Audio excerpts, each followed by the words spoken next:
Old computers tied up with strings. These are a few of my favourite things.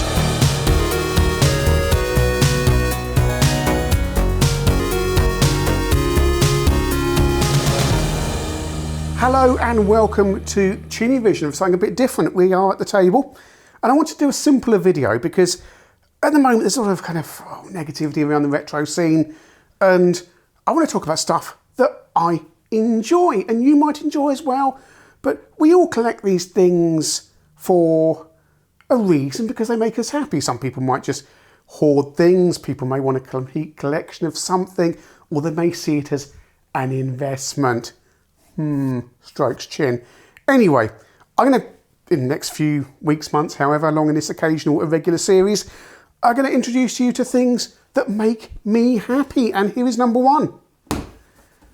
The Amstrad GX4000, Christmas 1990. And the reason I've brought this onto the table is because there's a video on YouTube recently, you probably saw it.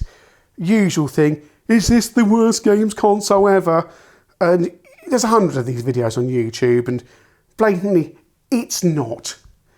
Even, if you want to make jokes about it, it really is not the worst games console ever. It's an interesting failure from Amstrad, but the ideas behind it are solid. And it came in this nice carry case, so you could walk down the street from Dixon's showing off your new GX4000 to all your mates who just got Mega Drives for Christmas with Annex Kid, because it was the Christmas of the Mega Drive launch, 1990, or if they were 5 years old, the NES with Turtles. One kid in class got a NES with Turtles, but he was considered very immature. So, yeah, no one was really interested in that. But anyway, I've already taken it out of its case, because this is the second take, because I got a stupid DSLR today, and I was using an audio recorder instead with my Sony ECM77B, and the audio recorder ran out of battery. Anyway, GX4000, look at it, it's a spaceship. Whoa.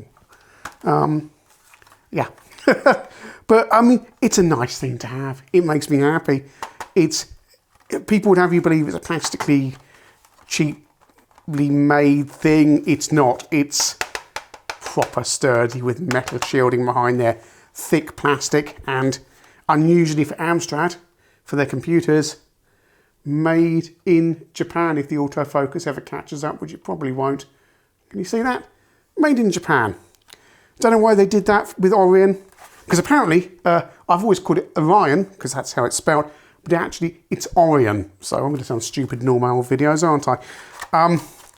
And that was Roland Perry, who'd know about these things on a video, who said Orion. I went, oh, that's a bit like going around calling Sega all these years. The Sega Master System. That's how we used to call it. The Sega Master System, Sega Space Harrier and all that. Anyway, GX4000. It's a lovely machine to look at and hold. Unlike the CPC Pluses, it's not plasticky. Metal joystick ports, all meant to conform to EEC regulations that were coming in about radio emissions. That's why it's all shielded and everything. This is about my fourth or fifth GX4000 because, yeah, they fail.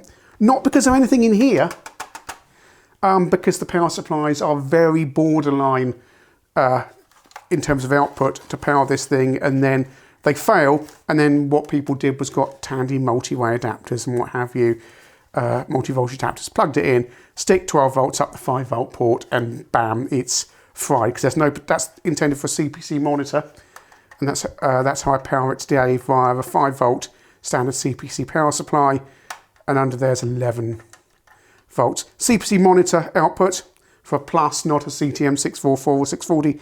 Unusually for the time SCART, for the French market. Apparently the 11 volts there on that input, which is covered over, is required because SCART, the Sony SCART chip inside here, yes, it's got a Sony chip in it, I think, from memory, this is unscripted, requires that voltage to generate some of the switching voltages. But I think the SCART still works from 5 volts.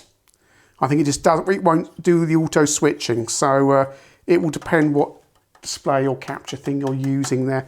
Sorry, I can't see my display because this is a crappy DSLR rather than my proper video camera, because these videos are intended to be quick. So yeah, it failed. Serial number on this one is 66,158. We think about 70 to 75,000 made right up into 1991. I assume Amstrad did that because they had all the components and the ASIC chips in there had to be used up. Puts it down over there. Is now very small because this is quite a wide angle lens on it. Not a very wide angle. Anyway, games wise, obviously, not many. Amstrad forgot all the lessons that they had from the CPC, where they spent 18 months, 2 years, backing the machine with Amsoft to get games out onto the platform. They relied on third-party support, and Amstrad were the only manufacturers of cartridges. It meant costs were high, and games were late or not released at all, or not in the shops because they were being distributed seemingly by Amstrad into places like Dixon's rather than software shops. They seem to forget all the lessons they had from the launch of the CPC. If you're going to launch a machine, you need to support it for a long period of time to get it up and running, not just kind of throw it out into the market and go, well, CPC's established, we don't need to do that stuff anymore. Stupid, really. Would it have stood up? Also, the cartridge manufacturer for these was signed up in 1988, yet this came out in 1990. And I've just got the suspicion that perhaps what happened was the Amstrad PC2000 fiasco caused them to push the GX4000 and CPC Pluses back a year, and perhaps this was intended to launch for Christmas '89, not 1990. Because Amstrad didn't have a massive team like Commodore and Atari. It was basically some blokes in Brentwood and Hong Kong. And yeah, it seems strange, really. It seems late, it seems misjudged, and it really does seem like a console that might have done so much better if it had been launched Christmas '89 with proper support from Amstrad to get the games out there. It's nuts. Alan Sugar himself was so involved in getting enough software titles onto the CPC. He was the one who was pushing for all that stuff. He's the one who agreed a sales distribution agreement with Indescomp in Spain in return for like 5 or 6 games from Indescomp for release with the 464 because he knew it was important.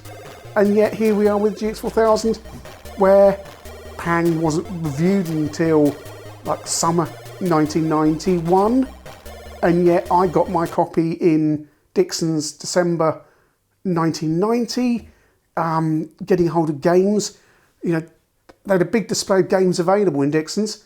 You'd ask for a game, the man would go back and say, we haven't got that one. I ended up with some of the best games purely by accident. Pang, which I'd never heard of at that time, Navy Seals, which had been advertised and reviewed, and Switchblade, which was advertised and reviewed. So, but purely by luck. And actually my Switchblade cartridge came with no exit on it, and luckily I tested it before Christmas, it went back. So much potential. It is only an 8-bit console, but, you know, would you buy it today to play loads of games on it? No, not really. If you've got an SD card like I have, where you've got access to the full catalogue and you can get converted CPC games for it as well. But it's just a nice thing to own. It comes out occasionally. I had it out on a projector recently, if I can find the photos, just because I had a projector in the house that I was setting up for someone. I thought, you know what would be really funny? Playing GX4000 games on a projector on a huge screen. And it was great. I was sat in there playing Burning Rubber and it was amazing. And it's such a compact little console compared to the kind of bloated, either long Master System 1 or the bloated Master System 2 or the really ugly box of the NES. It looks much more 1990s. It's much more in keeping with things like the Mega Drive with kind of these kind of curves and kind of spaceship look. Someone really did put thought into this, and it's no bigger than it needs to be. All held together with just 2 screws and four clips. I like it. It makes me happy. It's not the best console ever. It's not the worst, but it's just a nice thing to have around, and certainly a talking point of any collection. And isn't what this is all about, is having nice things. Yes, it's about playing games, using software, using the computers, but it is just a nice thing to have. And it makes me happy. And that's what matters. And it's certainly not the worst console of all time.